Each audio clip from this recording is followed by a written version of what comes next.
Your brain starts lying to you long before your body actually fails.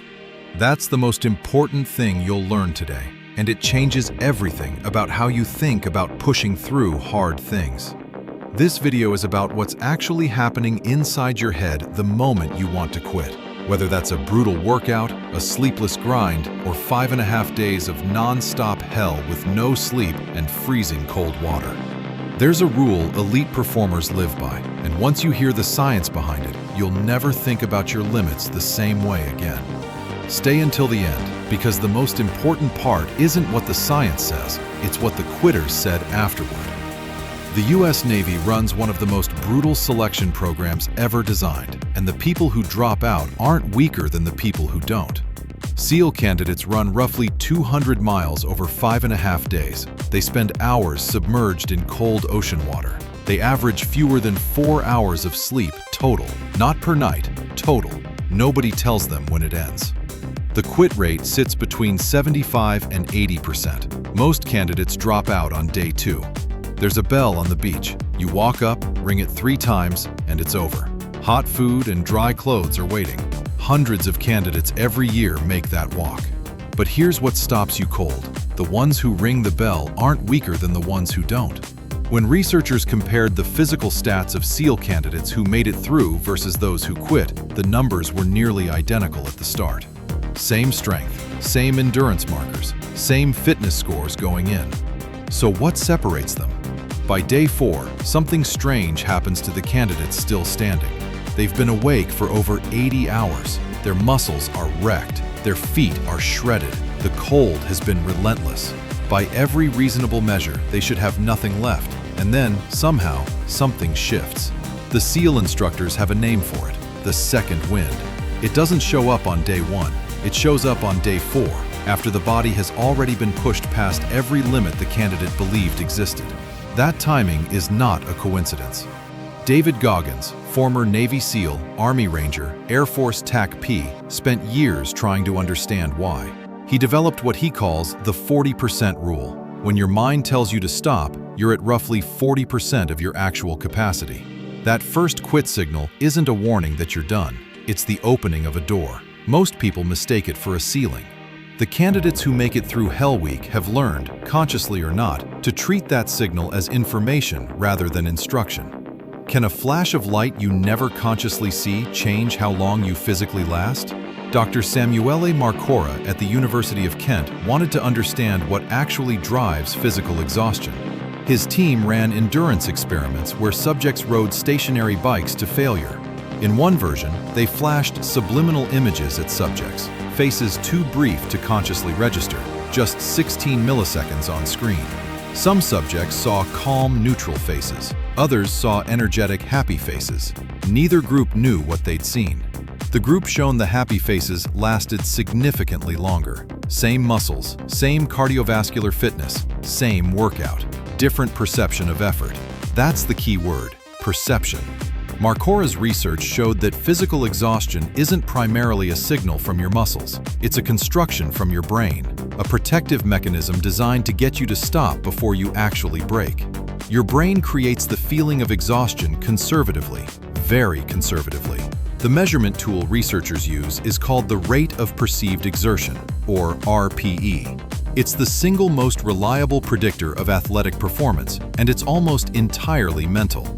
Your RPE can spike while your muscles still have plenty left. Elite performers have learned to recognize that gap and to work inside it. What makes Marcora's findings particularly significant is what they suggest about training. If physical endurance is partly a perceptual skill, it can be trained perceptually, not just physically. Athletes who regularly practice associative focus, staying attentive to body signals and consciously reinterpreting them, rather than distracting away from them, show measurably higher endurance thresholds over time. You're not just building muscle and cardiovascular capacity, you're training the brain's interpretation of what those sensations mean. That interpretation is a skill, and like any skill, it responds to deliberate practice. What does a SEAL trainee actually tell themselves on day 4 when everything hurts? And why does it work? The research gets specific here, and it's probably not what you'd expect. Candidates who quit during Hell Week aren't giving up because they've run some rational calculation and concluded they can't continue. Studies and extensive interviews show that quitters and finishers face the same physical misery. The difference is the time frame they're operating in. Candidates who ring the bell project forward. They think about surviving another full day, another night in cold water, another run on shredded feet. They try to hold the full weight of what's left, and it crushes them. The candidates who make it shrink the window down to almost nothing. Not another day, not another hour, the next 5 minutes. Just that. Micro-commitment, reducing the goal until it's too small to refuse. You can survive 5 more minutes. Almost anyone can. So, you survive 5 minutes. Then, you do it again. The brain structure behind this is the anterior cingulate cortex, the part of the brain that monitors conflict between effort and capacity. It fires when the work you're doing exceeds what you perceive yourself capable of. Elite performers don't stop feeling that signal. They've trained themselves to notice it, acknowledge it, and choose not to obey it. That choice, made repeatedly under duress, is itself a trainable skill. One that gets easier, not because the signal weakens, but because the response to it becomes automatic. The SEAL instructor framework makes a practical distinction here.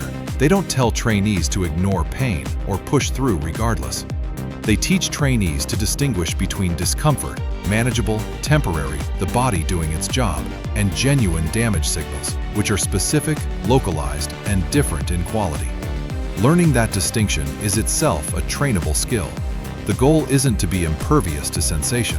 The goal is to stay in the driver's seat when sensation arrives. Here's the detail that stays with you long after everything else fades. After Hell Week, researchers and debriefers interviewed many of the candidates who'd rung the bell. These were people who'd walked away, who'd chosen hot food and dry clothes over continuing. And a significant portion of them, when asked directly, said the same thing. They said they physically could have kept going. The decision to quit came before the body actually failed. The brain manufactured the ceiling. The body never hit it.